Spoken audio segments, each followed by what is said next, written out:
Hello friends, welcome to IAS సాధక్ once again. ఈరోజు మన వీడియోలో 25 June 2021 important Hindu article discuss చేస్తాం. ఈరోజు ఉన్నటువంటి ఇంపార్టెంట్ హిందూ ఆర్టికల్స్ ఏమంటే మనకు ఫస్ట్ ఆర్టికల్ పేజ్ నెంబర్ 6లో ఉందన్నమాట. It is about the relation between India and Africa. Okay, India Africa relations ఎలా ఉన్నాయి క్లియర్గా మనకు ఇక్కడ ఎక్స్ప్లెయిన్ చేయడం జరుగుతుంది అనమాట. అలాగే నెక్స్ట్ ఆర్టికల్ వచ్చేసి మనకు అగైన్ పేజ్ నెంబర్ 6లో ఉంది. ఇట్ ఈస్ ఎకానమీ టాపిక్ అనమాట. ఈ టాపిక్లో మనకు ఎస్పెషలీ రూరల్ ఎకానమీ ఇండియాలో ఎలా ఉంది, ఇలా మనకి రూరల్ ఎకానమీ అనేది డిస్టర్బ్ అయింది because of this COVID-19. So అనే టాపిక్స్ అనేవి ఇక్కడ డిస్కస్ చేస్తాం బ్రీఫ్గా. అలాగే నెక్స్ట్ ఆర్టికల్ వచ్చేసి మనకు అబౌట్ ది రీసెంట్ జరిగినటువంటి జమ్మూ కాశ్మీర్లో ఆల్ పార్టీ మీటింగ్ జరిగింది కదా. సో దానికి సంబంధించిన ఇంపార్టెంట్ క్లిమ్స్ అనేవి మనకు ఈ ఆర్టికల్లో డిస్కస్ చేస్తాం. ఓకే, నెక్స్ట్ ఆర్టికల్ వచ్చేసి మనకు about the what we call NCB వాళ్ళు అరెస్ట్ చేశారనమాట. చాలా వరకు అంటే నథింగ్ బట్ ఏంటంటే narcotic control bureau of India, India వాళ్ళు ఉన్నారు కదా ఎన్సీబీ వాళ్ళు. ఈ ఎన్సీబీ వాళ్ళు మనకు చాలా వరకు కొకైన్ కానీ లేదంటే మనకు డ్రగ్స్ అనేవి మనకు సీజ్ చేస్తుంటారనమాట. సో వీళ్ళు కొన్ని స్టేట్మెంట్ ప్రకారంగా మనకు ఎన్సీబీ వాళ్ళు ఎలా వర్క్ చేస్తారు, సో ఎస్పెషల్లీ మనకు ఈ ట్రాఫికింగ్ ఎలా జరుగుతుంది, సో అలాంటి పాయింట్స్ అని మనకు బోర్డర్లో ఇష్యూస్ ఏమంటే పాకిస్తాన్ ఎస్పెషలీ. సో ఇలాంటి టాపిక్స్ మనం ఇక్కడ డిస్కస్ చేస్తాం అనమాట. అలాగే లాస్ట్ ఇంపార్టెంట్ ఆర్టికల్ వచ్చేసి మనకు about the what we call Afghanistan అనమాట. ఎందుకంటే ఆఫ్ఘనిస్తాన్ న్యూస్ ప్రతిరోజు వస్తూనే ఉంది ఖచ్చితంగా. ఎందుకంటే చెప్పాను ఆల్రెడీ మీకు వాట్ వి కాల్ ఆఫ్ఘనిస్తాన్ నుంచి మనకు అమెరికన్ ట్రూప్స్ వెళ్ళిపోతున్నాయి కదా. సో దాన్ని బేస్ చేసుకుని ప్రతిరోజు ఏదో ఒక ఆర్టికల్ వస్తూనే ఉంటుంది అనమాట ఆఫ్ఘనిస్తాన్ గురించి. సో ఇక్కడ మనకు ఈ ఇండియా ఆఫ్ఘనిస్తాన్ రిలేషన్స్ ఎలా ఉన్నాయి ప్రజెంట్ అనే టాపిక్ అనమాట. ఇక్కడ దాని గురించి డిస్కస్ చేస్తాం. These are the important articles today we have. Will discuss every article in detail. Okay, let's start. Once again, welcome to IAS Sadak. The first article today we have is that about the India relations with Pakistan, Africa. Okay, ఆఫ్రికాతో మనకి relations ఎలా ఉన్నాయి మనం discuss చేస్తాం. Okay, చూసినట్టయితే మనకి ఇంపార్టెన్స్గా Africa is very close related to the civilization and cultural what we call the cultural connection between India and Africa. ఆఫ్రికాలో relations వాళ్ళ civilisation రెండింటిలో కూడా మనకి ఎలా ఉంటుందంటే ఆల్మోస్ట్ సిమిలర్గా ఉంటుంది అనమాట ఆఫ్రికాతో ఇండియా కంపేర్ చేసినట్టయితే. సో మనకు మెయిన్గా టైప్ అనేది సివిలైజేషన్ ప్రకారంగా లేదు, కల్చరల్ టైప్స్ అనేది మనకు చాలా క్లోజ్గా ఉన్నాయి అనమాట. From ancient times of course మన కల్చర్ వల్ల కల్చర్ చాలా కామన్గా ఉంటుంది మనకు ఆఫ్రికన్ కల్చర్తో. సో అక్కడి నుంచి మనకి ఏంటంటే మనకు ఈ కల్చరల్ సివిలైజేషన్ స్టార్ట్ అయింది. అట్ ది సేమ్ టైం ఎందుకంటే we both are the colonies of the ఆఫ్రికాతో what we call we both are the colonies of England అనమాట. So at the same time ఈ యూరోపియన్స్ ఎస్పెషలీ మన ఏంటంటే what we call ఈ Europeans వాళ్ళు మన ఇండియన్స్ని ఆఫ్రికన్స్ని కలిసే కొన్ని ప్లేస్లో ఉంచడం జరిగింది. సో దానివల్ల ఏమిటంటే after the colonisation and after the cold wars మనకు వాట్ వి కాల్ ఈ డీకోలనైజేషన్ తర్వాత అట్ ది సేమ్ టైం మనకు వరల్డ్ వార్ ఎండిన తర్వాత కోల్డ్ వార్ స్టార్ట్ అయిన తర్వాత almost all the countries choose to what we call to join whether what we call America కావచ్చు లేదంటే రష్యాకి జాయిన్ కావడం జరుగుతుంది అనమాట. సో అలాంటి టైంలో మనకు ఒక స్పెషల్ గ్రూప్ అనేది స్టార్ట్ అవుతుంది, థర్డ్ వరల్డ్ గ్రూప్ అనేది, that is non alignment movement. ఈ నాన్ అలైన్మెంట్ మూవ్మెంట్ లో మనకు ఇండియా మేజర్ పార్ట్ అనమాట. So along with India we have some countries like Africa కావచ్చు లేదా యుగోస్లేవియా కావచ్చు లేదంటే మనకు టర్కీ కావచ్చు, ఇలాంటి కొన్ని కంట్రీస్ ఏంటంటే మనకు సపోర్ట్ చేశాయి అనమాట నాన్ అలైన్మెంట్ మూవ్మెంట్. సో అప్పటి నుంచి కూడా మనకు రిలేషన్ చాలా మంచిగా ఉన్నాయి. ఈవెన్ ఆఫ్టర్ 1948 తర్వాత నుంచి కూడా మనకు రిలేషన్ చాలా మంచిగా ఉన్నాయి ఆఫ్రికాతో, అలాగే ఎస్పెషలీ అండ్ సమ్ ఆఫ్రికన్ కంట్రీస్తో. సో అదే ఇక్కడ చెప్తున్నారు అనమాట. At the same time south of cooperation అనేది మనకు ఒక గ్రూప్ ఉందన్నమాట. ఈ ఇన్ఫార్మల్ గ్రూప్ ఇది సౌత్ ఆఫ్ కోఆపరేషన్ అనేది. ఈ గ్రూప్ వచ్చేసి మనకు నథింగ్ బట్ సింపుల్గా ఏంటంటే ఈ ఆఫ్రికన్ కంట్రీస్ ఎస్పెషలీ ఈ డెవలపింగ్ కంట్రీస్ అయితే ఉన్నాయో మనకు లైక్ ఇండియా కావచ్చు, ఏ కంట్రీస్ ఇది డెవలప్ అవుతున్నాయో అలాంటి కంట్రీస్ అన్ని కోఆపరేషన్తో ఉండాలి. అలాంటి కంట్రీస్ అన్ని డెవలప్డ్ కంట్రీస్ అనిపించడం కోసం ట్రై చేస్తూ ఉండాలని చెప్పేసి, అలాగే కోఆపరేషన్ మంచిగా ఉండాలి ఈ డెవలపింగ్ కంట్రీస్ ఏవైతే ఉన్నాయో ఎస్పెషల్లీ ఆఫ్రికన్ కంట్రీస్ అలాగే ఏషియాలో కొన్ని కంట్రీస్ అనమాట. సౌత్ కోఆపరేషన్ అనే ఒక డిఫరెంట్ మూమెంట్ అనేది జరిగింది అనమాట. సో దాంట్లో కూడా ఈ ఆఫ్రికా ఇండియా చాలా యాక్టివ్గా పార్టిసిపేట్ చేయడం జరిగింది. బట్ మనకి ఎప్పుడైతే మనకు ఈ తర్వాత కొద్ది ఇయర్స్ తర్వాత ఏంటంటే మనకు కాంగ్రెస్ గవర్నమెంట్ వచ్చిన తర్వాత ఆఫ్రికాకి అంత ఇంపార్టెన్స్ ఇవ్వడం మర్చిపోయారనమాట. దాని గురించి పట్టించుకోవడం ఆపడం జరిగింది. సో అదే ఇక్కడ చెప్తున్నారనమాట. సో దీని గురించి మనం అర్థం చేసుకున్నట్లయితే బట్ ఆఫ్టర్ 2008 అండ్ 2011 2015లో కొద్దిగా మంచిగా ఉందన్నమాట. బట్ ఎప్పుడంటే మనకు మన్మోహన్ సింగ్ ప్రైమ్ మినిస్టర్ ఉన్నప్పుడు. బట్ ఆఫ్టర్ దట్ మనకి ఏంటంటే ఆఫ్రికాతో మళ్ళీ అగైన్ రిలేషన్స్ కొద్దిగా దెబ్బతినే చెప్తున్నారనమాట. ఎస్పెషల్లీ ఇండియా అండ్ ఆఫ్రికన్ యూనియన్తో. ఓకే, ఇండియా అండ్ ఆఫ్రికన్ యూనియన్తో మన రిలేషన్స్ అనేది అంత క్లియర్గా లేకపోవడం వలన మనకి ఏంటంటే అగైన్ మనకి ఎవరు స్ట్రాంగ్ అయ్యారంటే ఇక్కడ మనకు మన అపోనెంట్స్ ఏంటంటే చైనా వచ్చేసి మనకు పూర్తిగా దీనికి అడ్వాంటేజ్ తీసుకుంటుంది అనమాట. సో దీనివల్ల ఏంటంటే మనకు investment of course Indian investment చూసినట్టు మనం ఆఫ్రికాలో 1996 నుంచి 2001 వరకు 70.7 బిలియన్స్ ఉంటే మనకు దీన్ని 3 టైమ్స్ అప్రాక్సిమేట్ 22 బిలియన్స్ అనేది మనకు చైనీస్ గవర్నమెంట్ మనకు ఇన్వెస్ట్మెంట్ చేయడం జరిగింది అనమాట ఇక్కడ ఆఫ్రికాలో. ఓకే, దీని వల్ల అర్థం చేసుకోవచ్చు అనేది చైనా ఆర్ టేకింగ్ అడ్వాంటేజ్ అనమాట. ఓకే, మనం కొద్దిగా మీకు స్లో డౌన్ అయిన కారణంగా ఏంటంటే ఎస్పెషల్లీ ఈ కోవిడ్ సెకండ్ వేవ్లో, ఫస్ట్ వేవ్లో మనకు రిలేషన్స్ మంచిగా ఉన్న సెకండ్ వేవ్లో మనకు ఇండియాని కొద్ది ప్రాబ్లమ్స్ ఫేస్ చేస్తుంది కాబట్టి సో సెకండ్ వేవ్లో ఇక్కడ ఆఫ్రికాని పూర్తిగా వదిలేయడం జరిగింది అనమాట. సో ఆ పాయింట్లో మనం డిస్కస్ చేస్తాం ఇక్కడ ఆథర్ వచ్చేసి మన ఇక్కడ ప్రజెంట్ కొద్దిగా కూల్గా ఉండడం వల్ల ఏమవుతుందంటే మనకు ఆఫ్రికా కావచ్చు, ఏమైనా ఆఫ్రికా చైనా కావచ్చు, లేదా అమెరికా కావచ్చు, లేదా యూరోపియన్ యూనియన్, జపాన్, ఈ కంట్రీస్ అనేది మనకు ఆఫ్రికా మీద కొద్దిగా పట్టు కోసం ట్రై చేస్తున్నాయి అనమాట. ఎందుకంటే మన జియో పాలిటిక్స్లో ఆఫ్రికా చాలా ఆఫ్రికన్ కాంటినెంట్ చాలా ఇంపార్టెంట్. ఎందుకంటే మనకు ఈ ఓషన్ మధ్యలోనే ట్రాన్స్పోర్టేషన్ కావచ్చు, లేదంటే మనకు వాటి కావాలి ఇక్కడ మనకు రిసోర్సులు కావచ్చు, ఇలాంటి వాటి మీద మనకు కంట్రోల్ రావాలి, ఖచ్చితంగా రిలేషన్స్ ఖచ్చితంగా ప్రాపర్గా ఉండాలని చెప్తున్నారు అనమాట. So at the same time మనం చూసినట్టయితే Modi government African foreign policy అని చెప్పి కొత్తగా ఇంట్రొడ్యూస్ చేయడం జరిగింది అనమాట. బట్ 2015 స్టార్టింగ్ మనకు ఫస్ట్ టర్మ్లో మనకు మోడీ ఆఫ్రికన్ గురించి ఎలాంటి ఇంపార్టెంట్ స్టెప్స్ తీసుకోలేదన్నమాట. బట్ ప్రజెంట్ సిచ్యువేషన్ మారిపోవడం వలన అట్ ద సేమ్ చైనా కొద్దిగా ఫాస్ట్ కావడం వలన ఏంటంటే మనకు గవర్నమెంట్ వచ్చేసి మనకు ఈ ఆఫ్రికన్ న్యూ పాలసీ అని చెప్పేసి మనకు కొత్తగా తీసుకురావడం జరిగింది అనమాట. Initiatives like political wills and assistance nothing but political wills అంటే నథింగ్ బట్ మనకు ఈ పొలిటికల్ ప్రకారంగా ఏవైతే మనకు ఇంపార్టెన్స్ ఉంటుందో పొలిటికల్ అంటే ఆఫ్రికన్ కంట్రీస్ ఏవైతే మనకు యాక్సెప్ట్ చేసి అడుగుతున్నాయో అలాంటి టాపిక్స్ మీద మనకు ఎలాంటి సపోర్ట్ ఇవ్వడానికి లైక్ మనకు ఇంటర్నేషనల్ అంటే యూఎన్ వాళ్ళు కావచ్చు, లేదంటే మనకు డిఫరెంట్ ఆర్గనైజేషన్స్లో మనకు ఆఫ్రికాకి సపోర్ట్ చేయడం, ఎలాంటి పొలిటికల్ విల్స్ అనేది ఫస్ట్ స్ట్రాటజీ తీసుకున్నారు. లైక్ సెకండ్ వచ్చేసి మనకు అసిస్టెన్స్ అనమాట. లైక్ పాండమిక్ టైంలో లైక్ మెడిసిన్స్ కావచ్చు, వ్యాక్సిన్స్ కావచ్చు, లేదా వేరే కిట్స్ ఉంటాయి కదా మనకి పీపీ కిట్స్ కావచ్చు, ఇలాంటి వాటి మీద ఏంటంటే మనకు ఇన్వెస్ట్మెంట్ చేయడం జరుగుతుంది అనమాట.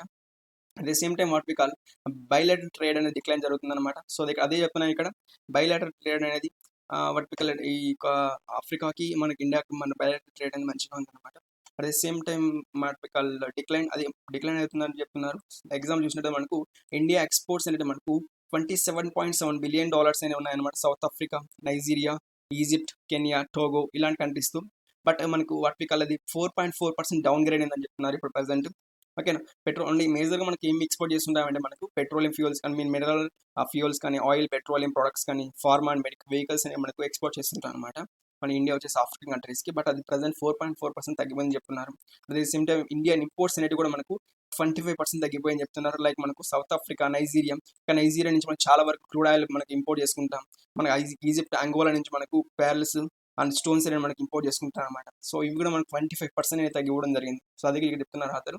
అంటే మనకు ఈ రిలేషన్స్ అనేది కొద్దిగా దెబ్బతింటున్నాయి ప్రాపర్ పాలసీ లేకపోవడం వలన. సో అందుకని Modi government present Africa foreign పాలసీని కొద్దిగా ఇంపార్టెన్స్ తీసుకురావడం కోసం ఒక ప్రియారిటీ పాలసీ తీసుకొచ్చారనమాట. సో దీనివల్ల ఏమవుతుంది మనకు రిలేషన్స్ అనేవి డెవలప్ అవుతాయి అండ్ జాయింట్ పార్ట్నర్షిప్ ఉంటుంది. అట్ ద సేమ్ టైం వచ్చేసి మనకు India and Japan and already మనకు క్వాడ్లో మన గ్రూప్ ఉన్నారనమాట. సో ఈ క్వాడ్ గ్రూప్ బేస్ చేసుకొని మనకు European of course Japan support చేస్తుంది, అమెరికా సపోర్ట్ చేస్తుంది, ఆస్ట్రేలియా కూడా సపోర్ట్ చేస్తుంది మనకు ఈ రిలేషన్ డెవలప్ చేయడం కోసం. సో దీన్ని బేస్ చేసుకొని సింపుల్గా they are fighting against the China అనమాట. సింపుల్ మన కాంపిటేటర్ ఎవరంటే major competitor of course China competition కోసం అని చెప్పేసి మనకు ఇండియా వచ్చేసి ఆఫ్రికా మీద కొద్ది ఇంపార్టెన్స్ క్రియేట్ చేస్తూ ఉంది. సో ఎందుకంటే జియో పాలిటిక్స్లో రిలేషన్ ఎంత ఫ్రెండ్షిప్ ఉంటే అంత స్ట్రాంగ్ అని చెప్పేసి మనం అనుకోవచ్చు. సో దాని పాయింట్ ఆఫ్ బేసెస్ మన ఇండియా వచ్చేసి మనకు ఈ ఆఫ్రికన్ కంట్రీస్తో ఎస్పెషల్లీ ఈ ఆఫ్రికన్ కాంటినెంట్తో మంచి రిలేషన్ టైప్ చేసుకోవడానికి ట్రై చేస్తూ ఉందని చెప్పొచ్చు. Okay, these are about this article. Next important article వచ్చేసి మనకు అబౌట్ ది ఎకానమీ అనమాట. ఓకే, పేజ్ నెంబర్ 6లో again ఉంది. ఓకే, ఈ ఆర్టికల్ వచ్చేసి మనకు ఈ కోవిడ్ సెకండ్ వేవ్లో కోవిడ్ పాండమిక్ సెకండ్ వేవ్లో ఏంటంటే మనకు ఈ రూరల్ ఎకానమీ అనేది మనకి ఎలా డెవలప్ అవుతామని. సో ఆ పాయింట్ మీద మనకి ఆర్టికల్ చెప్తుంది అనమాట. ఎస్పెషల్లీ ఈ ఆఫ్ కోర్స్ పాండమిక్ అనేది both urban areas and rural areas రెండింటిని కూడా మనకి చాలా ఇబ్బంది క్రియేట్ చేస్తామని. సో అదే చెప్తున్నారు. ఎస్పెషల్లీ ఈ రూరల్ ఏరియాస్లో అంటే రూరల్ ఎకానమీలో మనకు agriculture and non farming activities అని చాలా వరకు మనకు డిఫరెన్స్గా క్రియేట్ చేస్తున్నాయని చెప్తున్నారు. అట్ ది సేమ్ టైం చూసినట్టు మనకు కీ డ్రైవర్స్ అనేది మనకు చాలా ఇంపార్టెంట్. లైక్ మనకు కొన్ని ఫ్యాక్టర్స్ ప్రొవైడ్ చేయాలి మన గవర్నమెంట్ వచ్చేసి మనకు ఎలాంటి రూరల్ ఏరియాస్లో ఎకానమీ డెవలప్ చేయడం కోసం కొన్ని ఫ్యాక్టర్స్ అనేది మనం డెవలప్ చేయాలని చెప్తున్నారు. అట్ ది సేమ్ టైం చూసినట్టు మనకు జాబ్స్ క్రియేట్ చేయాలి, అలా ఇన్కమ్స్ క్రియేట్ చేయాలి. సో అర్థమవుతుంది. సో ఇక్కడ అది చెప్తున్నారు అనమాట. అట్ ది సేమ్ టైం మనకు లాక్డౌన్స్ స్లో డౌన్ చేయాలని చెప్తున్నారు. ఓకే, అంటే మనకు దీనివల్ల ఏంటంటే మనకు పూర్తిగా మనకు లాక్డౌన్ రావడం వలన మనకు ఎకానమీ పూర్తిగా స్లో డౌన్ అయిపోయింది. అలాగే మనకు ఎకనామిక్ పాలసీస్ గవర్నమెంట్కి అంత ప్రాపర్గా తీసుకురావడం లేదు. సో దానివల్ల ఏంటంటే మనకు ఇంకా పూర్తిగా రూరల్ ఎకానమీ పూర్తిగా డిస్టర్బ్ అయ్యిందని చెప్తున్నారు. ఎస్పెషల్లీ చాలా వరకు జాబ్స్ అనేవి లూజ్ అయ్యారు. చాలా మంది పీపుల్ అనేది ఇన్కమ్స్ అనేవి లూజ్ అయ్యారు. సో, అది ఇక్కడ అదే చెప్తున్నాననమాట. ఎస్పెషల్లీ మనకేందంటే మైగ్రెంట్ వర్కర్స్ ఎవరైతే ఉన్నారో, మనకు నార్త్ ఇండియాలో ఆఫ్‌కోర్స్ మహారాష్ట్ర కావచ్చు, లేదా మనకి వెస్ట్ బెంగాల్ ఇలాంటి స్టేట్స్‌లో మనకి మాక్సిమం వర్కర్స్ అనేవాళ్ళు మైగ్రెంట్ వర్కర్స్ ఉంటారు. అంటే మనకి సీజనల్‌గా వాళ్ళు మైగ్రేట్ అవుతుంటారనమాట ఒక ప్లేస్ నుంచి ఇంకో ప్లేస్‌కి. ఈ మైగ్రెంట్ వర్కర్స్ అందరూ మళ్ళీ హోమ్ ల్యాండ్‌కి వెళ్ళిపోయారనమాట. దీనివల్ల ఏందంటే మనకు ఈ మైగ్రెంట్స్ వర్కర్స్‌కి ప్రెజెంట్ ఏ వర్క్ లేకుండా ఖాళీగా ఉంటున్నారు. సో, వీళ్ళకి సపోర్ట్ చేయాలి గవర్నమెంట్, ఎస్పెషల్లీ రూరల్ ఏరియాస్‌లో ఉండేవాళ్ళు. ఓకేనా, అర్థమవుతుందా? షుగర్ కేన్ వర్కర్స్ కావచ్చు, లేదంటే మనకు ఈ మిల్ వర్కర్స్ కావచ్చు, ఇలాంటి వర్కర్స్ అందరూ కూడా ఏందంటే మనకు ఈ మైగ్రెంట్ వర్కర్స్ ప్రెజెంట్ ఏ వర్క్ లేకుండా ఖాళీగా ఉంటున్నారు. సో, వాళ్ళకి చాలా వర్క్ అనేది మనకు ఈ పావర్టీలో వెళ్ళిపోతున్నారు. ఎస్పెషల్లీ డెట్ ట్రాప్‌లోకి పడిపోతున్నారని చెప్పి చెప్పడం జరుగుతుందన్నమాట author. So, at the same time ఈ సెకండ్ వేవ్ చాలా వరకు devastating impact on breadwinners death and out of pocket health expenditure అంటే చెప్పిన అంటే సింపుల్‌గా ఏందంటే ఫస్ట్ వేవ్‌లోనే చాలా వరకు చాలా మంది ఇంపాక్ట్ అయిపోయారు దీని వలన.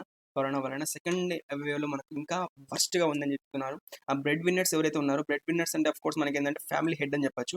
ఈ ఫ్యామిలీ హెడ్ అనే వ్యక్తి ఏందంటే మనకు ఖచ్చితంగా చనిపోవడం జరుగుతోంది. ఎందుకంటే సూసైడ్ చేసుకోవడం. ఎందుకంటే అతనికి ఎలాంటి వర్టికల్ ఎర్నింగ్ లేదు, సోర్స్ లేదు, లైవ్లీహుడ్ లేదు. సో, దాన్ని బట్టి ఏందంటే ఫ్యామిలీ మొత్తం అతని మీద డిపెండ్ అవుతుంది. సో, అతనికి అంటే suicide main what we call లోకి వే అనిపిస్తా ఉంది. సో, చాలా మంది చనిపోతున్నారు బ్రెడ్ విన్నర్స్ ఎవరైతే ఉన్నారో. అలాగే ఔట్ ఆఫ్ పాకెట్ హెల్త్ అని చెప్పేసి, మన హెల్త్ కోసం ఖర్చు పెట్టడానికి కూడా మినిమమ్ వాట్ వి కాల్ సరిగ్గా లేకపోతుంది. అలాగే ఎక్స్‌పెండిచర్ హెవీ అయిపోతుంది. ఎందుకంటే డైలీ వర్క్ చేయకుండా అమౌంట్ రాకుండా మనకు ఇన్ని రోజులు లివ్ చేయడం చాలా కష్టమవుతుంది. ఎస్పెషల్లీ ఈ మైగ్రెంట్ వర్కర్స్ ఎవరైతే ఉన్నారో, డైలీ వేజెస్ ఎవరైతే ఉన్నారో, ఇలాంటి వర్కర్స్ అనే వాళ్ళకి మనకు ఖచ్చితంగా చాలా ఇంపాక్ట్ అనేది చూపిస్తా ఉంది. సో, అందుకే మన గవర్నమెంట్ అండర్ ఎస్టిమేట్ చేయకూడదని చెప్పేసి, ఓకే, ఇలా మనకి వాటికి సెకండ్ వేవ్ ఇంపాక్ట్ అనేది ఎస్పెషల్లీ రూరల్ ఏరియాస్‌లో మనకు అండర్ ఎస్టిమేట్ చేయకూడదు. At the same time monetary policy తీసుకురావాలి. అండ్ సపోర్ట్ స్కీమ్స్ తీసుకురావాలి. ఆల్రెడీ కొన్ని సపోర్ట్ స్కీమ్స్ లైక్ మనకున్నాయన మనకు ప్రధానమంత్రి గరీబ్ కళ్యాణ్ అన్న యోజన అని చెప్పేసి మనకు డైలీ మనకు మనకు రైస్ అనేది ఇస్తున్నారు. రైస్ లేదంటే వీట్ అనేది ఇస్తున్నారనమాట. బట్ దీని వలన మనకు జస్ట్ లాస్ట్ ఫస్ట్ వేవ్‌లో మనకు రైస్‌తో పాటు కొన్ని పల్సెస్ ఇచ్చేవాళ్ళనమాట. బట్ ఇక్కడ మనకు జస్ట్ రైస్ మాత్రమే ఇస్తున్నారు.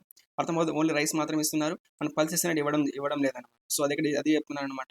సపోర్ట్ స్కీమ్స్ అంటే ఆఫ్‌కోర్స్ గవర్నమెంట్ దగ్గర కూడా అమౌంట్ తగ్గిపోతా ఉంది. అంటే ట్రెజరీలో వెల్త్ తగ్గిపోతా ఉంది. ఎందుకంటే మనకు ఎకానమీ డెవలప్‌మెంట్ అంత ప్రాపర్‌గా లేదు. So, at the same time ఏందంటే మనకు గవర్నమెంట్ కూడా సపోర్ట్ చేసే పరిస్థితి లేదని చెప్తున్నారు ఆథర్. సో, ఇక్కడ మనం ఇలాంటి సిట్యుయేషన్‌లో ఖచ్చితంగా new economy and monetary policy తీసుకురావడం చాలా చాలా ఇంపార్టెంట్.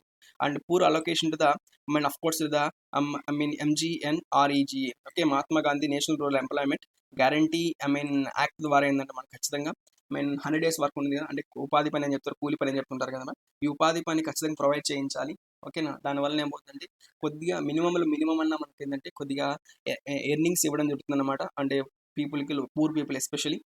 సో, దానివల్ల వాళ్ళకి మినిమమ్ అండ్ ఫుడ్ రిక్వైర్మెంట్ అన్న వాళ్ళకి అవైలబుల్‌గా ఉంటుంది. అట్ ద సేమ్ టైమ్ చూసినట్లయితే మనకు rise in agri input prices, okay, agri input ప్రైజెస్‌లో ప్రైస్ పెరిగిపోవడం, లైక్ మనకు అగ్రికల్చర్ సంబంధించినటువంటి డీజిల్ అండ్ ఆఫ్‌కోర్స్ చూస్తున్నాం, డీజిల్, పెట్రోల్ రేట్ పెరిగిపోతుంది. అట్ ది సేమ్ ఫెర్టిలైజర్స్ పెరిగిపోతున్నాయి. Okay, and cost of fertilisers కూడా చాలా వరకు రైజ్ అవుతుంది. అండ్ ఇన్పుట్స్ అనేవి మనకు చాలా కాస్ట్‌లీ అయిపోతున్నాయి. సో, దీనివల్ల అగ్రికల్చర్ కూడా చాలా ఇంపాక్ట్ అనేది క్రియేట్ చేస్తా ఉంది. And inflation of agriculture imports and reduction in agriculture prices. అంటే ప్రైజెస్ ఏమో అగ్రికల్చర్ ఇంపోర్ట్స్ ప్రైజెస్ పెరిగిపోతున్నాయి. లైక్ మనకు ట్రాక్టర్స్ కావచ్చు, లేదంటే మనకు వాటి ఫెర్టిలైజర్స్, సీడ్స్ ఇవన్నీ కూడా మనకి ఏంటంటే మనకు కాస్ట్ ఎక్కువ అయిపోతున్నాయి. బట్ అగ్రికల్చర్ ప్రొడక్షన్ వచ్చేసి మనకు కాస్ట్ అనేది తగ్గిపోతా ఉందని చెప్తున్నారు అనమాట. అంటే agriculture production cost nothing but ఇక్కడ ఈ వచ్చే మనకి ఫైనల్గా వచ్చే గూడ్స్ అనేవి మనకి ఏంటంటే ప్రైస్ పూర్తిగా తగ్గిపోవడం జరుగుతూ ఉంది. అట్ ది సేమ్ టైం ఏంటంటే decline rural areas, okay, recline rural areas అని చెప్తున్నారు. డిక్లైన్ రూరల్ వేజెస్ కూడా చాలా బాగా తగ్గిపోతున్నాయి అనమాట. అంటే వర్క్ చేసే వాళ్ళు ఎక్కువ మంది అయిపోతున్నారు. అలాగే మనకు వర్క్ అనేది చాలా తక్కువ ఉందన్నమాట. సో, డిమాండ్ ఎక్కువ అయిపోవడం వల్ల మనకి ఏంటంటే ప్రైస్ అనేది ఆఫ్‌కోర్స్ ఏమవుతుందంటే డిమాండ్ చాలా ఎక్కువైపోతుంది. అలాగే ప్రైస్ కూడా తగ్గిపోతుంది అనమాట ఇక్కడ మనకు. సో, అదే ఇక్కడ చెప్తున్నారు ఆథర్. సో, ఇక్కడ రూరల్ ఏరియాస్‌లో వేజెస్ కూడా చాలా తక్కువ ఇస్తున్నారు. At the same time inflation అనేది మనకు చాలా వరకు ఇన్‌ఫ్లేషన్, అన్‌ఎంప్లాయ్‌మెంట్ అండ్ పాండమిక్ చాలా ఇంపాక్ట్ చూపిస్తామని చెప్తున్నారు.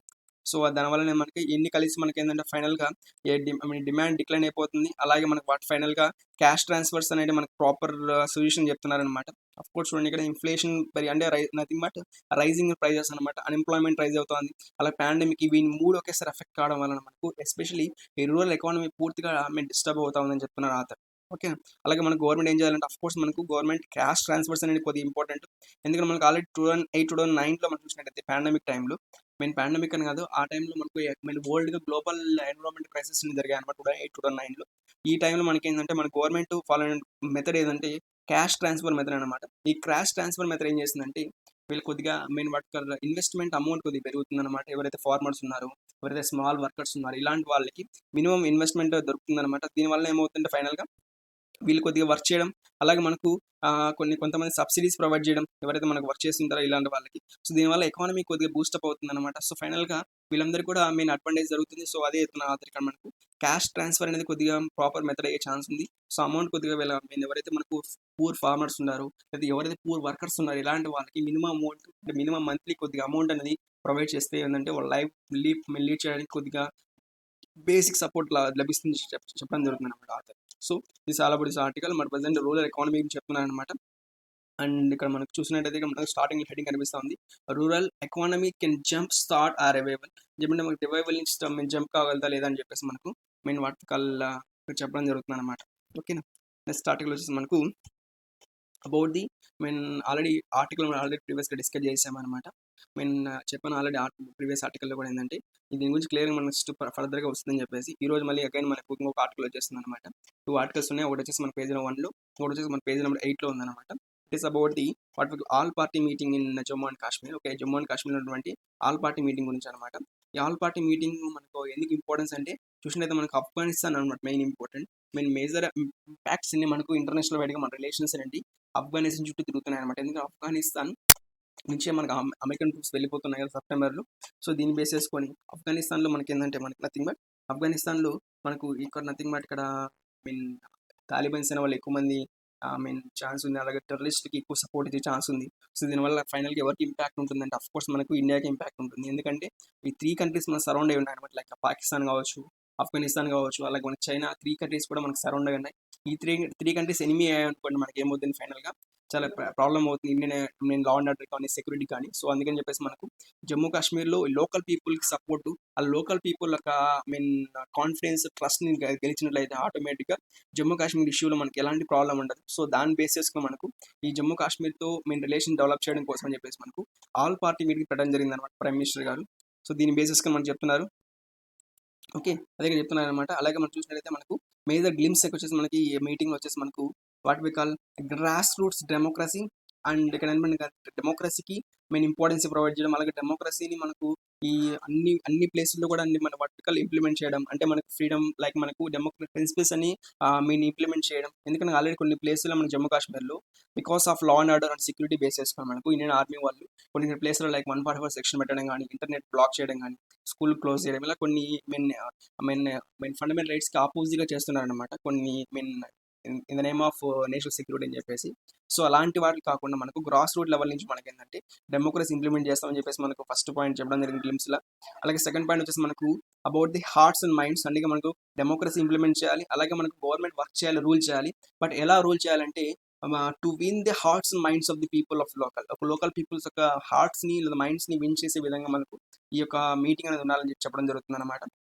అట్ ది సేమ్ టైం తర్వాత వచ్చేసి మనకి ఇంపార్టెంట్ వచ్చేసి delimitation. Okay, delimitation exercises what we call కొద్దిగా బ్యాక్వర్డ్ స్టెప్ అని చెప్పేసి ఆర్మీ వాళ్ళు ఇంపార్టెన్స్ తగ్గించడం, అలాంటి ఎక్సర్సైజ్ చేయడం వల్ల ఏమవుతుందంటే ఈ పీపుల్లో కాన్ఫిడెన్స్ రైజ్ అవుతుంది అనమాట. అంటే సెక్యూరిటీ కాన్ఫిడెన్స్ రైజ్ అవుతుంది. At the same time central government మీద కొద్దిగా నమ్మకం అనేది పెరుగుతుంది అనమాట. సో దాని బేసిస్కి మనకు డీలిమిటేషన్ ఎక్సర్సైజ్ చెప్తున్నారు. అలాగే తర్వాత ఇక్కడ ఇంకొక మెయిన్ థింగ్ ఏంది ఇక్కడ మనకు వచ్చేసి అసెంబ్లీ ఎలక్షన్ జరిగిన వెంటనే, ఓకే, అలా అసెంబ్లీ ఎలక్షన్స్ ఎప్పుడైతే జరిగిన వెంటనే మనకి ఏంటంటే వాట్ వికాల్ ఇక్కడ మనకు ఈ అసెంబ్లీ ఎలక్షన్స్ జరిగిన తర్వాత they will discuss about the state hood of Jammu and Kashmir. Jammu and Kashmir state hood discuss చేస్తాం. ఓకే, అర్థమవుతుంది. జమ్మూ కాశ్మీర్ నుంచి స్టేట్ హుడ్ నుంచి డిస్కస్ చేయడం కోసం చెప్పేసి మనకు ఈ యొక్క ఎలక్షన్స్ జరిగిన తర్వాత డిస్కస్ చేస్తాం. మీ ఎలక్షన్స్లో జరిగిన తర్వాత డిస్కస్ చేసి చెప్తున్నారు అనమాట. బట్ ఇక్కడ మనకు అపోజిషన్ పార్టీస్ ఎవరైతే ఉన్నారో జమ్మూ కాశ్మీర్ పార్టీస్ అనే వాళ్ళు కొన్ని రూల్స్ని కొన్ని అప్లికేషన్స్ ఒప్పుకోవడం లేదనమాట. లైక్ మనకు 5th August 2019 జరిగినటువంటి 370 ఆర్టికల్ రివోకేషన్ ఉంది కదా, అది అన్కాన్స్టిట్యూషనల్. మేము అది అంటే గవర్నమెంట్ సెంట్రల్ గవర్నమెంట్ ఎలాంటి ఎలాంటి స్టెప్స్ లేకుండా, ఎలాంటి ఐడియాస్, ఎలాంటి ఇంటిమేషన్ లేకుండా కావాలని సెంట్రల్ గవర్నమెంట్ విత్ యూనిలేటరల్గా అంటే దానికి ఏకపక్షంగా ఏంటంటే పూర్తిగా మనకి డిసిషన్ తీసుకోవడం జరిగిందనమాట.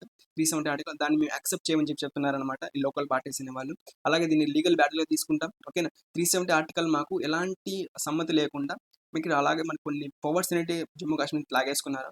అలాగే జమ్మూ కాశ్మీర్ని పూర్తిగా మనకు స్టేట్లా మార్చాలని చెప్పేసి, అలాగే మనకు జమ్మూ కాశ్మీర్ కేడర్కి అలా ల్యాండ్ రైట్స్ ఉన్నాయి కదా జమ్మూ కాశ్మీర్లో. మనకి ప్రీవియస్గా ల్యాండ్ రైట్స్ అనేది జమ్మూ కాశ్మీర్లో ఓన్లీ జమ్మూ కాశ్మీర్స్కి మాత్రం ఉండేదన్నమాట. ప్రెజెంట్ వచ్చేసి మనకు ల్యాండ్ రైట్స్ అనేటివి పూర్తిగా ఆల్ ఓవర్ ఇండియాలో ఎవరైనా మన జమ్మూ కాశ్మీర్లో ల్యాండ్ తీసుకోవచ్చు, అమ్మొచ్చు అని చెప్పేసి మనకు ఆర్టికల్ 370 రివోకేషన్ తర్వాత కొన్ని ఇంప్లిమెంట్ జరిగాయన్నమాట. సో దీన్ని బేస్ చేసుకొని మనకు అంటే చాలా వరకు ఏంది మనకు మీన్ ఈ లోకల్ పార్టీస్ అనేది మనకు ఈ లైక్ మనకు మీన్ 270 మీన్ 370 ఆర్టికల్ రివోకేషన్ కావచ్చు, స్టేట్ హుడ్ని మళ్ళీ రిటర్న్ చేయడం కావచ్చు, అండ్ జమ్మూ కాశ్మీర్ కేడర్ని అలాగే ల్యాండ్ రైట్స్ని మళ్ళీ మీన్ ఆర్టికల్ ఇంప్లిమెంట్ చేయడం కావచ్చు. ఇలాంటి కొన్ని ఇంపార్టెంట్ వాటికల్ యాక్టివిటీస్ మీద మీన్ మీన్ దాన్ని యాక్సెప్ట్ చేయలేదన్నమాట. అట్ ది సేమ్ టైం ఏంటంటే మనకు ఈ వాటికల్ ఇక్కడ మోడీ గారు చెప్పినటువంటి కొన్ని పాయింట్స్ అనేవి వాళ్ళు ఒప్పుకున్నారు. లైక్ మన ఎలక్షన్స్ జరుగుతాయి, అలాగే తర్వాత మావోయిస్తాం స్టేట్ గురించి అని చెప్పేసి. సో దీనివల్ల అదే మనకి చెప్తున్నారు అనమాట. Hope this is a beginning of process says Omar. Okay, Umar accept చెప్పారనమాట. మేబీ ఇది టాక్స్ అనేది ప్రజెంట్ స్టార్ట్ అయ్యాయి కాబట్టి ఇంకా తర్వాత మనకి ఏంటంటే మనకు జమ్మూ కాశ్మీర్లో పీస్ఫుల్ సిచ్యుయేషన్ చూసే ఛాన్స్ ఉంది. అట్ ది సేమ్ టైం మనకు ఇంపార్టెన్స్ క్రియేట్ అయ్యే ఛాన్స్ అని చెప్తున్నారు అనమాట. సో అదే ఇక్కడ చెప్తున్నారు. దీని గురించి క్లియర్గా మనకు ఇంకా 3D ఇంకా కొన్ని తర్వాత ప్రజెంట్ ఉన్న ఆర్టికల్ ఇంపార్టెంట్ పాయింట్స్ ఇవే అనమాట, క్లెయిమ్స్ అనేవి. తర్వాత ఇన్ ఫ్యూచర్లో మళ్ళీ ఇంకొన్ని పాయింట్స్ రైజ్ అయ్యే ఛాన్స్ ఉంది. సో దాని బేసిస్గా మళ్ళీ ఇంకో డిస్కస్ చేస్తాం. ఓకేనా, నెక్స్ట్ ఆర్టికల్ చేస్తాం మనకు about the narcotic control bureau of India వాళ్ళు ఏంటంటే మనకు చాలా వరకు మనకు ప్రతి ఇయర్ మనకు ఎస్పెషల్లీ ఈ వాటి Pakistan border, okay, India Pakistan border అంటే రాట్క్లిఫ్ లైన్లో చాలా వరకు మనకు హెరాయిన్ కావచ్చు, లేదంటే మనకు డ్రగ్స్ కావచ్చు, హ్యూమన్ ట్రాఫికింగ్ కావచ్చు, అంటే హ్యూమన్స్ ట్రాఫిక్ చేస్తుంటారు డ్రగ్స్ని. అలాగే మనకు వాటికల్ హెరాయిన్ ఇలా కొన్ని వేరే వేరే mean illegal items like gold కావచ్చు, ఇలాంటి మనకి ఏంటంటే ఇవన్నీ ట్రాన్స్ఫర్ చేస్తుంటారు అనమాట. ఇక్కడ మనకు వాటికల్ ఇక్కడ మనకు ఈ ఇండియా పాకిస్తాన్ బోర్డర్. సో దాని బేసిస్ నేను చెప్తున్నాను అనమాట అతను. సో ఇక్కడ చూసినట్టు మన బ్యాక్గ్రౌండ్లో మనకు ఈ ట్రాఫికింగ్ అనేది చాలా వరకు జరుగుతుంది అనమాట. లైక్ మనకు హ్యూమన్ ట్రాఫికింగ్ కావచ్చు, లేదా మనకి ఇది గోల్డెన్ క్రెసెంట్ అని చెప్తారనమాట. గోల్డెన్ క్రెసెంట్ ఈ ఏరియాలో మనకి ఏంటంటే మాక్సిమం అమౌంట్ ఆఫ్ ఎలాంటి రెస్ట్రిక్షన్స్ ఉండవు. సో ఇక్కడ నుంచి మనకి ఏంటంటే ఈజీగా గోల్డ్ కానీ హెరాయిన్ కానీ ట్రాన్స్ఫర్ చేయొచ్చు. అలాగే మనకి యువతల సైడ్ గోల్డెన్ ట్రయాంగిల్ ఉంది. ఈ గోల్డెన్ ట్రయాంగిల్ కూడా ఏంటంటే మనకు ఒక స్వర్గం లాంటిది అనమాట. ఎవరైతే ట్రాఫికింగ్ చేస్తుంటారో ఇక్కడ గవర్నమెంట్ రూల్స్ అనేది ప్రాపర్గా ఉండు. సో అందుకని చెప్పేసి మనకు ఈ కంట్రీస్ అంటే మన కంట్రీ నుంచి ఈ కంట్రీస్కి, అలాగే ఈ కంట్రీస్ మన కంట్రీకి మనకి ఏంటంటే గోల్డ్ కానీ లేదంటే హెరాయిన్ డ్రగ్స్ అనేది మనకు ఈజీగా మూవ్ అవ్వడం జరుగుతుంది అనమాట. సో అదే చెప్తున్నారు ఆథర్, అర్థమవుతుంది. సో ఇది అఫ్ కోర్స్ థాయిలాండ్ కావచ్చు, ఇలాంటి కొన్ని కంట్రీస్లో మనకు కొన్ని రెస్ట్రిక్షన్స్ చాలా తక్కువ ఉండే డ్రగ్స్ మీద అలాంటి వాటి మీద. సో లీగల్ కాబట్టి అక్కడ మనకి ఏంటంటే ఈ రెండు కూడా మనకి ఏంటంటే రెండు మనకు వాటికల్ ఒకటేమో ఈస్ట్లో ఉంది, ఒకటేమో వెస్ట్లో ఉంది. సో ఈ రెండు కూడా మనకి ప్రాబ్లం క్రియేట్ చేస్తున్నాయి. ఓకే, మన ఇండియన్ ఆర్మీ వాళ్ళు చాలా వరకు ట్రై చేస్తున్నారు. లైక్ మన బార్డర్ ఫోర్స్లో వాళ్ళు చాలా వరకు అఫ్ కోర్స్ మనకు ఎస్పెషల్లీ మనకు ఇండియన్ బోర్డర్ పాకిస్తాన్ చాలా వరకు వాటి ఇక్కడ గోల్డెన్ క్రెసెంట్ ఉంది కదా, ఈ గోల్డెన్ క్రెసెంట్లో చాలా వరకు మనకు ఎక్కువ లెంత్ అనేది ఉంటుంది అనమాట. సో దీనికోసం మనకు ఇండియన్ ఆర్మీ వాళ్ళు చాలా వరకు ట్రై చేస్తున్నారు. చూసినది మనకు బార్డర్ అని చూసి అప్రాక్సిమేట్గా మనకు ఈ జమ్మూ కాశ్మీర్లో ఉంది, పంజాబ్ అండ్ రాజస్థాన్, గుజరాత్ ఇలాంటి మనకి ఇంటర్నేషనల్ బార్డర్ కిందకి వస్తాయన్నమాట. ఇలా అప్రాక్సిమేట్గా మనకు 3323 కిలోమీటర్స్ ఉంది అప్రాక్సిమేట్గా ఈ బార్డర్ వచ్చేసి మనకు ఇండియా పాకిస్తాన్ బోర్డర్. ఇక్కడ మనం చూసినది జమ్మూ కాశ్మీర్లో మనకు యాక్చువల్గా ఈ బోర్డర్ అనమాట, ఇది జమ్మూ కాశ్మీర్, ఇది ఇంటర్నేషనల్ బోర్డర్. బట్ ఇక్కడ మనకు పూర్తిగా ఈ కొద్దిగా ఏరియా ఉంది కదా, ఈ ఏరియా మొత్తం POK అని చెప్తారనమాట. అంటే పాకిస్తాన్ అక్యుపైడ్ కాశ్మీర్ అనమాట. ఈ కాశ్మీర్లో మనకు అక్రమంగా వీళ్ళొచ్చేసి పాకిస్తాన్ వాళ్ళు ఇండియాలో ఎంటర్ అయ్యడం జరిగింది. సో ఇక్కడ మనకి యాక్చువల్గా మనకు LOC వచ్చేసి ఇక్కడ ఉంటుంది అనమాట. ఇది LOC కాదు, ఇక్కడ LOC ఇక్కడ మాత్రం ఇక్కడ ఉంటుంది. సో ఇక్కడ కొద్దిగా చూసుకోవాలి. తర్వాత వచ్చేసి మనకి ఇదంతా మనకి LOCని, ఇక్కడంతా LOCని మనకి అంటే ఇది ప్రాపర్ బార్డర్ అనమాట ఇండియా పాకిస్తాన్కి, అర్థమవుతుంది. సో ఈ బార్డర్ నుంచి మనకు ఏంటంటే మనకు ట్రక్స్ అనేవి మనకి స్మగ్లింగ్ అవుతుంటాయి ఇండియాలోకి. అండ్ కోస్టల్ ఏరియాస్ నుంచి కాదు, మనకి మ్యాక్సిమం వచ్చేసి మనకి బార్డర్ ఏరియా నుంచి జరుగుతుంది అనమాట. సో ఇక్కడ అది మనకి ఆధారు చాలా లెంత్ ఎక్కువ ఉండడం వల్ల మనకు అప్రాక్సిమేట్ 3300 కిలోమీటర్స్ అంటే మనకు చాలా ఎక్కువ లెంత్ అనమాట. సో ఈ మొత్తం లెంత్ని కవర్ చేయాలంటే కొద్దిగా టైం తీసుకుంటుంది. అలాగే సేమ్ టైం మనకు కొద్దిగా ప్రాబ్లం అవుతుంది చెప్తున్నారు. అది బట్ మన ఇండియన్ గవర్నమెంట్ కూడా మనకి ఏంటంటే చాలా వరకు ట్రై చేస్తుంది అనమాట. లైక్ మనం చూసినట్టయితే మనకు LOCలో కాన్స్టెంట్ ఇన్ఫిల్ట్రేషన్ జరుగుతుందన్నమాట. అంటే లైక్ మనకు అప్రాక్సిమేట్లీ చాలా వరకు ఏరియాస్ మనకు ఆర్మీ వాళ్ళు ఎప్పుడు తిరుగుతున్నారు. అప్రాక్సిమేట్ 700 కిలోమీటర్స్ మనకు లెంత్ వరకు మనకి ఏంటంటే ఎప్పుడు మనకి కాస్తూనే ఉంటారు. అట్ ద సేమ్ టైం చూసినట్టు మనకు ఈ కచ్ సెక్టర్ అలాగే నాట్ బీన్ డెమోక్రేటెడ్. అంటే కచ్ సెక్టర్ చూసినట్టు మనకి కచ్ సెక్టర్లో కూడా మనకి చాలా వరకు 198 kilometers. Okay, there is also a stretch of 190 kilometers in Kutch sector which has not been democrated, which facilitates infiltration and infiltration. Kutch సెక్టార్లో మాత్రం కొద్దిగా అంటే 199 కిలోమీటర్స్ మనకు ఎలాంటి వాట్ వి కాల్ అంటే మనకు ఎలాంటి ప్రాపర్ సెక్యూరిటీ లేదనమాట ఈ ఏరియాలో కచ్ సెక్టార్లో. సో దానివల్ల ఏమవుతుందంటే కొద్దిగా ఛాన్స్ ఉంది ఇన్ఫిల్ట్రేషన్ అని చెప్తున్నారు అనమాట. ఓకేనా. అలాగే మనకు Pakistan is actively engage in trafficking drugs and formatting terror. ఒక టెర్రరిస్ట్ ఇండియాకి పంపించడం కోసం, అలాగే డ్రగ్స్ని మేము ట్రాఫిక్ చేయడం కోసం కూడా చాలా వరకు మనకు ట్రై చేస్తున్నారని చెప్తున్నారు. అలాగే militant infiltrating and into Kashmir have been known to carry drugs in they. వాళ్ళకి మనకి ఏంటంటే రిపోర్ట్ చేయడం చాలా వరకు ఈ పాకిస్తాన్ ఆర్మీ వాళ్ళు చాలా వరకు వర్టికల్ డ్రగ్స్ని ఇంపోర్ట్ చేస్తున్నారు. అట్ ద సేమ్ టైం చూసినట్లయితే మనకు మరి దీనికి ఆపోజిట్గా మన గవర్నమెంట్ ఏం చేస్తుందంటే, ఇండియన్ గవర్నమెంట్ రెస్పాన్స్లో fencing and flood lighting of the border. చాలా వరకు బోర్డర్ మొత్తం ఫెన్సింగ్ ఉంటుంది, at the same flood lighting కూడా ఉంటుంది అనమాట. At the same time deployment of the high tech electrical సర్వైలెన్సెస్.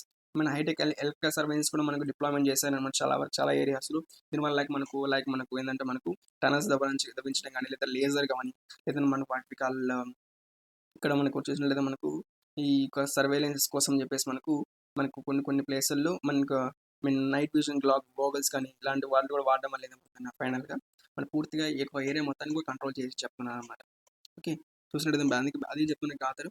So ఇక్కడ ఎన్సీబీ వాళ్ళు ఎంత ట్రై చేస్తున్నా కానీ కొన్ని ఏరియాస్లో మనకు లైక్ కట్ సెక్టర్ కావచ్చు, ఇలాంటి కొన్ని ఏరియాస్లో మనకు కొద్దిగా ప్రాబ్లం క్రియేట్ అవుతుంది అని చెప్తున్నారు ఆథర్. సో ఈ రిలేషన్స్ ఆపడం వాటి ఇలాంటి టెర్రరిస్ట్ అటాక్స్ కానీ, లేదా మనకు డ్రగ్ ట్రాఫికింగ్, హ్యూమన్ ట్రాఫికింగ్ ఆపాలంటే ఇంకొన్నిగా మేము వాటి బోర్డర్ ఏరియాస్లో ఇంకొద్ది డెవలప్ చేయాలని మనకు ఆథర్ చెప్పడం జరుగుతుంది అనమాట. ఓకే, నెక్స్ట్ ఆర్టికల్ వచ్చేసి మనకు అబౌట్ ది వాట్ ఆఫ్ఘనిస్తాన్ అంటే అఫీషియల్గా మనకు what ministry of external affairs వాళ్ళు, okay, ministry of external affairs వాళ్ళు మనకు అఫీషియల్గా ఒక స్టేట్మెంట్ ఇవ్వడం జరిగింది అనమాట. ఓకే, ఆ స్టేట్మెంట్ ఏమంటే they are going to they are in direct contact with the stakeholders of Afghanistan. Okay, stakeholders of Afghanistan meaning ఏమంటే ఆఫ్ఘనిస్తాన్ అఫ్ కోర్స్ మనకి ప్రెసెంట్ వచ్చేసి మనకు ఈ అగైన్ న్యూస్లో కనిపిస్తున్నది ప్రతిరోజు మనకు. ఇక్కడ ఏమంటే ఆఫ్ఘనిస్తాన్ నుంచి అమెరికన్ ట్రూప్స్ వెళ్ళిపోతున్నాయి కదా, స్టేక్ హోల్డర్స్ ఎవరైతే తాలిబన్స్ అనమాట. తాలిబన్స్తో మన ఇండియన్ గవర్నమెంట్ వచ్చేసి అఫీషియల్గా మాట్లాడుతుంది చెప్తున్నారనమాట. అఫీషియల్గా ఈ స్టేక్ హోల్డర్స్తో మనకు మన ఇండియన్ గవర్నమెంట్ మాట్లాడుతుందని చెప్తున్నారు. ఎందుకంటే మనం చెప్పాము ఆల్రెడీ, ఎందుకంటే మనకు ప్రీవియస్గా ఒక ఆర్టికల్ డిస్కస్ చేసాం మనం. ఏమంటే ఆఫ్ఘనిస్తాన్లో మనకు 2 మేజర్ పవర్స్ ఉన్నాయన్నమాట. లైక్ మనకు ఈ డెమోక్రటిక్ రూలర్స్ అని చెప్పేసి, ఆ డెమోక్రటిక్ రూలర్స్ కాకుండా ఇంకొక ఎవరంటే మనకు తాలిబన్స్ ఉన్నారనమాట. ఈ తాలిబన్స్తో రిలేషన్ మంచిగా ఉండాలి, అలాగే మన డెమోక్రటిక్ రూలర్స్తో మంచిగా రిలేషన్స్ ఉండాలి. ఎందుకంటే మనకు ఒక సింగిల్ పార్టీని ప్రమోట్ చేయకూడదు, ఓకేనా. ఎందుకంటే మన ఆఫ్ఘనిస్తాన్ లేవన్నమాట. సో మన ఫారెన్ కంట్రీ మనం ఒక పార్టీని ప్రమోట్ చేసినట్టు చేస్తే ఏమవుతుందంటే, ఈ ఆపోజిట్ పార్టీ ఇన్ కేసు పవర్లోకి వచ్చింది అనుకుని ఏమవుతుందంటే మనతో రిలేషన్స్ మంచిగా ఉండవని చెప్తున్నారు అనమాట. అర్థమవుతుంది. So Talibans maybe power capture చేసే ఛాన్స్ ఉంది, ఎందుకంటే ఆఫ్ఘనిస్తాన్లో ఇంతవరకు డెమోక్రసీ ఉంది బికాస్ ఆఫ్ అమెరికన్ ట్రూప్స్. ఇప్పుడు అమెరికన్ ట్రూప్స్ అక్కడి నుంచి వెళ్ళిపోతున్నాయి కాబట్టి ఆఫ్ఘనిస్తాన్లో మేబీ అగైన్ మళ్ళీ తాలిబాన్స్ అనేది మనకి పవర్లోకి వచ్చే ఛాన్స్ ఉంది. పవర్లోకి వచ్చే ఛాన్స్ ఉంది. That is the reason why ఆ ఇండియన్ గవర్నమెంట్ వచ్చేసి మనకు తాలిబాన్స్తో కూడా టాక్ చేస్తుందని చెప్తున్నారు అనమాట ఇండైరెక్ట్గా. సో దీనివల్ల ఏమవుతుందంటే మనకు ఫ్యూచర్లో ఆఫ్ఘనిస్తాన్తో రిలేషన్ మంచిగా ఉంటాయి. అట్ ది సేమ్ టైం ఏంటంటే మనకు ఆఫ్ఘనిస్తాన్లో ఈ టెర్రరిస్ట్ గ్రూప్స్ని ఆపడం కోసం అని చెప్పేసి మనకు ఈ పాకిస్తాన్తో చెక్ పెట్టాలన్నమాట. ఎందుకంటే ఆఫ్ఘనిస్తాన్లో ఈ పాకిస్తాన్ ట్రూప్స్ మ్యాక్సిమం వరకు మనకు వస్తుంటాయి అనమాట. చూసినట్టు మనకు FATF అని చెప్పేసి, ఓకేనా, ఫైనాన్షియల్ యాక్షన్ టాస్క్ ఫోర్స్ అని చెప్పేసి మనకు ఉందన్నమాట. ఈ టాస్క్ ఫోర్స్లో మనకు ఆల్రెడీ ఈ పాకిస్తాన్ వచ్చి గ్రే లిస్ట్లో ఉంది. సో ఇది బ్లాక్ లిస్ట్ అయింది అనుకుని పూర్తిగా మనకు పాకిస్తాన్ వచ్చేసి మనకు చాలా వరకు ఇబ్బంది పెడుతుంది అనమాట. సో ఇలా ఇబ్బంది పడకూడదంటే పాకిస్తాన్కి ఒక హోప్ ఇచ్చారనమాట ఇండియన్ గవర్నమెంట్ వాళ్ళు. ఏంటంటే మనకు ఈ ర్యాట్స్లో మనకు ఇద్దరు కలిసి వర్క్ చేశారనుకోండి, ఓకే, ఈ ర్యాట్స్ అనేది మనకి ఏంటంటే రీజనల్ యాంటీ టెర్రరిస్ట్ స్క్వాడ్ అని చెప్పేసి, ఓకే, ఈ స్క్వాడ్లో మనం వర్క్ చేసాము అనుకోండి, ఆఫ్ కోర్స్ పాకిస్తాన్ దీనిలో జాయిన్ అయితే దీనిలో ప్రాపర్గా వర్క్ చేసి ఈ FTA ఉంది కదా, okay, FATF financial action task ఫోర్స్లు గ్రే లిస్ట్లోంచి వెళ్ళిపోయే ఛాన్స్ ఉందన్నమాట. సో అది చెప్తున్నా ఇక్కడ మనకు ఈ ర్యాట్స్లో పాకిస్తాన్ కొలాబరేట్ అయ్యి మనకు ఆఫ్ఘనిస్తాన్లో కావచ్చు, లేదా వేరే ఏరియాలో ఎక్కడైనా కానీ మనకు ఈ పాకిస్తాన్ సంబంధించినటువంటి ఈ టెర్రరిస్ట్ ఆర్గనైజేషన్ లైక్ మనకు LET కానీ, JEM కానీ, జైషే మహమ్మద్ కానీ, ఓకేనా, లష్కర్ ఏ తోయిబా ఇలాంటి టెర్రరిస్టులు ఎవరైనా మనకు ఉంటే కానీ పాకిస్తాన్ వాటికి కొలాబరేటివ్ వర్క్ చేసి వాళ్ళని వాటికి ఆపడంలో ట్రై చేస్తే మనకి ఖచ్చితంగా ఈ ఫైనాన్షియల్ యాక్షన్ టాస్క్ ఫోర్స్ నుంచి మనకి ఏంటంటే తప్పించుకునే ఛాన్స్ ఉంది. సో అది ఇక్కడ మనకు కాదు చెప్తున్నారు. అలాగే ప్రైమ్ మినిస్టర్ మోడీ కూడా మనకు ఇదే హింట్ ఇచ్చారని చెప్తున్నారు పాకిస్తాన్కి. ఎందుకంటే పాకిస్తాన్ చెక్ పెట్టడం చాలా ఇంపార్టెంట్. ఆఫ్ఘనిస్తాన్ పీరియడ్లో తాలిబాన్స్తో టాక్ చేయించాలి, at the same time Pakistan check పెట్టాలన్నమాట. లేదంటే పాకిస్తాన్ ఏది వచ్చేసి మనకు గ్రూప్ వచ్చేసి మనకు కొన్ని టెర్రరిస్ట్ గ్రూప్ ఏవైతే ఉన్నాయో అవి ఆఫ్ఘనిస్తాన్లో పూర్తిగా ఇన్వాల్వ్ అయిపోయి మనకి అగైనెస్ట్గా మనకి ఎవరికి ఇండియాతో పూర్తిగా మనకి ఇన్వాల్వ్ అయ్యే ఛాన్స్ ఉందని చెప్తున్నాను అతను. ఓకేనా. సో ఇక్కడ ఏంటంటే మనకు రిలేషన్స్ ఆ తాలిబాన్స్తో ఇంపార్టెంట్, అలాగే పాకిస్తాన్తో కూడా ఇంపార్టెంట్. పాకిస్తాన్ చెక్ పెట్టడం చాలా చాలా ఇంపార్టెంట్ అని చెప్పేసి మనకి ఆధార్ చెప్పడం జరుగుతుంది అన్నమాట. So these are the important articles that today we have. Tomorrow ఇంకొన్ని ఆర్టికల్ డిస్కస్ చేస్తాం. Thanks for watching and subscribe to our channel, share our videos and have a nice day.